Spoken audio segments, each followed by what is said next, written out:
Authorities in the city of Aden in Yemen have issued an urgent warning that the city is on the brink of a complete power outage due to a severe fuel shortage and the absence of emergency intervention from the Yemeni government. 예멘의 임시 수도인 아덴시 당국은 심각한 연료 부족 사태에 더해 정부의 긴급 개입도 이뤄지지 않으면서 도시 전체가 완전 정전 위기에 처했다는 긴급 성명을 발표했습니다. Yeah.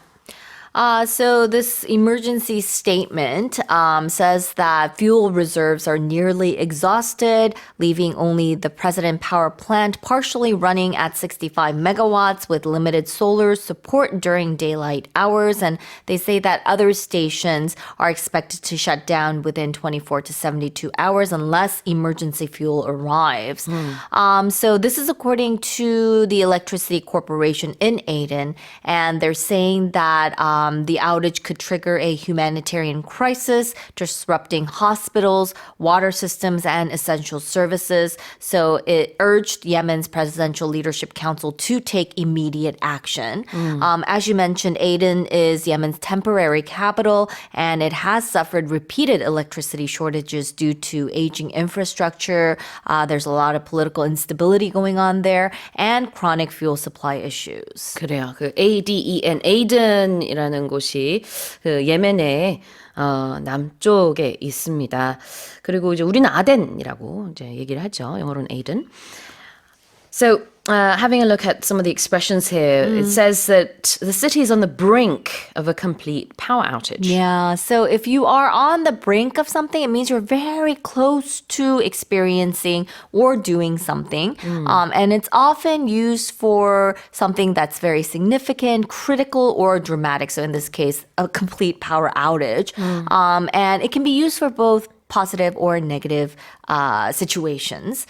And so a similar expression you can use would be on the verge of something or on the edge of something. About to do something. Yes. On the brink of something. 무엇의 직전에 있다. 지금 정전 직전이다. 전체가 다 지금 정전 위기에 처해 있다라는 뜻이 되겠고요. There's the absence of emergency intervention by the government. Yeah, absence. So it's basically the state of not being there or not being present. So it can refer to a person being away from a place. So when you go to school and if you are not at school, you would be absent from school or you would have to turn in like an absence form. Yeah. And it can also describe the period of time someone or something is gone or the lack or deficiency of something. A leave of absence would be like a 교섭? Yeah. 교섭계 같은 거죠. Or if you're working, it would just be like vacation 휴가, days. Yeah. 그런 것도 leave of absence라고 하는데요. absence가 부재라는 뜻이 있습니다. Of course, Aden borders the Gulf of Aden, which we also talk about quite a lot in the news. 자, 아덴만, Gulf of Aden이죠.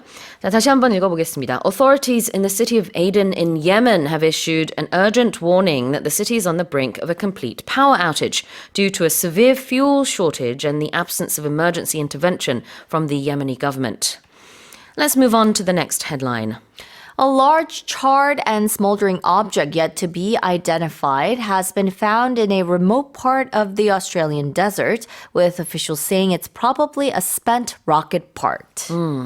호주 사막의 외딴 지역에서 불에 타 그을린 대형 미확인 물체가 발견된 가운데 당국에서는 이 물체가 과거 발사된 로켓의 부품일 것으로 추측했습니다. All right, so I guess the people of Australia would have been quite surprised, Oh, yes. the few people in the desert, that is, to see this object Yeah. falling from the sky. Yeah. Well, I'm assuming not a lot of people were there to actually witness that because it fell in the middle of the desert. So it was discovered in Pilbara Desert of Western Australia. Western Australia is known for having a very small population. It's very not densely populated. So they're saying that this charred metallic object was found by mine workers on Saturday. It's believed to be a rocket propellant tank or pressure vessel vessel from a past launch, although officials have not yet identified its exact origin. Authorities say that it poses no immediate safety risk, and they're working with international space agencies to determine where it came from. Right.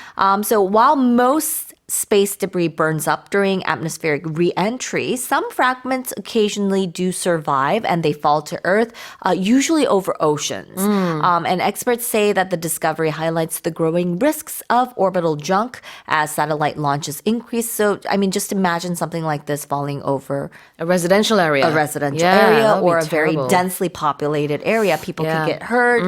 We don't know what would happen. Right. So the Australian Space Agency has reaffirmed its commitment to space debris mitigation and ongoing efforts to promote safe, sustainable space activity. 네, 호주의 사막에 떨어진 이 그을린 미확인 물체.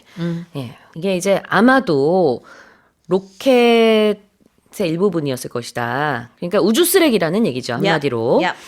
자, 그런데요. 여기서 이제 표현들이 많이 나옵니다. charred and smoldering이라고 하면은 이 검게 탄. 그 다음에는 이제 연기만 피우다가 이제 타버린 이런 느낌이에요. 그래서 검게 탄 물체 생각하시면 될 것 같고. I think if you say that your steak has been charred, it's actually a pretty good thing because it means that it has the black, slightly burned parts, which I know some people really like. But if it's been charred too much, maybe that's not good. But yeah, so that's another way you can use this expression. Exactly. So that's why we have the word charcoal, which is like soot. Yeah. Or 석탄. What about yet to be identified? Yet to be identified. So yet means we use yet when we say not yet. So yet to be identified means it has not been identified yet, or the identity has not been proven yet, but it is expected to be in the future. Yeah, you know that expression, the best is yet to come. Yeah. It means it hasn't happened yet. Yes, but it will soon. 네, yet to be identified는 아직까지는 이게 정확히 뭔지 확인되지 않았다, 밝혀지지 않았다라는 뜻입니다. So not only has the object not been identified, but where it came from has also not been identified. Although there are rumors. Some people say it's from this country, that country, but it's not been identified. And it was found in a remote part of the Australian desert. Right. So if it's a remote part, it means that it's very far from the centers of population or civilization. Yeah. So you can use this when you're talking about like a remote village. So that would be a village that's very far from everything, or a remote part of the jungle. So that would also be a place that is very far from the center of population. Exactly. Remote. 멀리 있다, 외딴 이런 의미죠.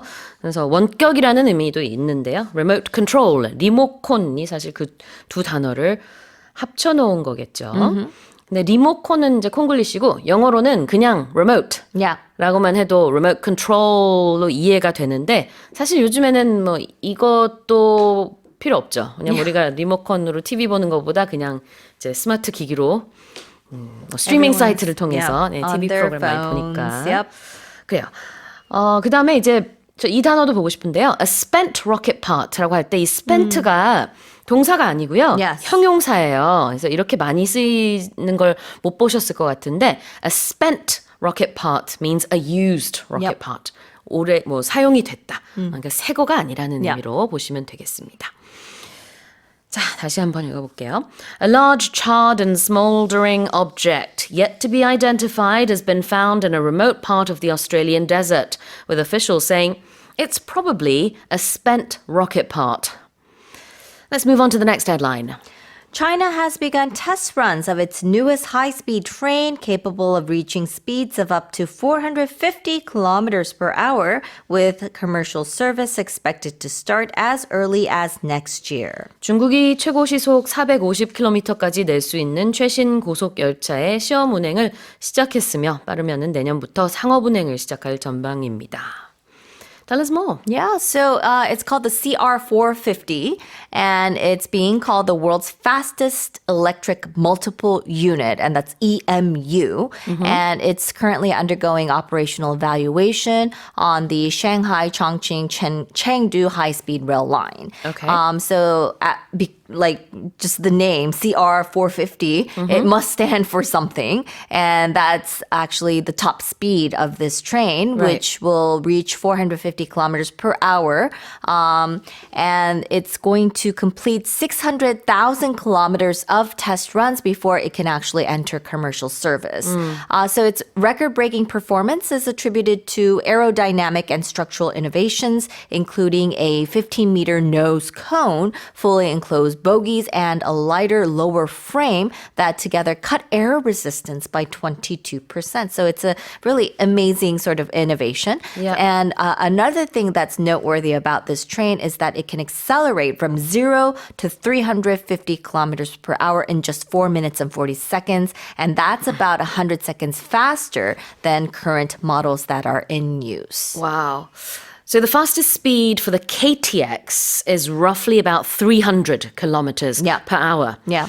Now, And this that's particular train fast. in China is going to be 450 kilometers per hour. So that's even faster. Yeah. It's amazing. It is All right. amazing. So currently, it's begun its test runs.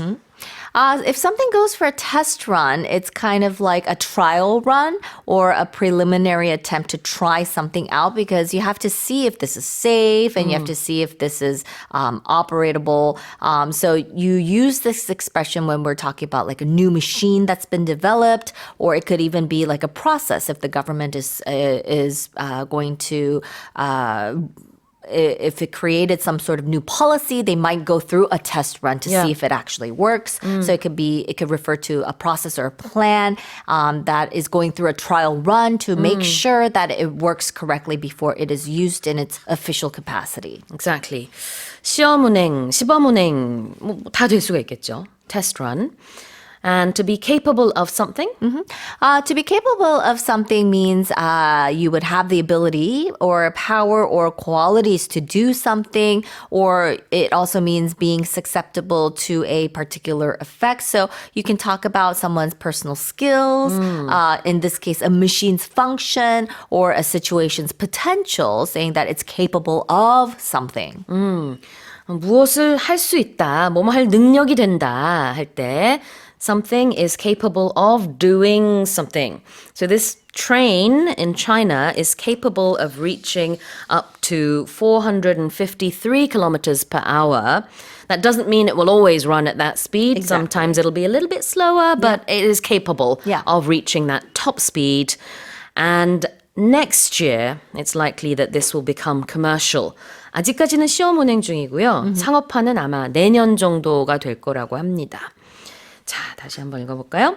China has begun test runs of its newest high-speed train capable of reaching speeds of up to 450 kilometers per hour, with commercial service expected to start as early as next year.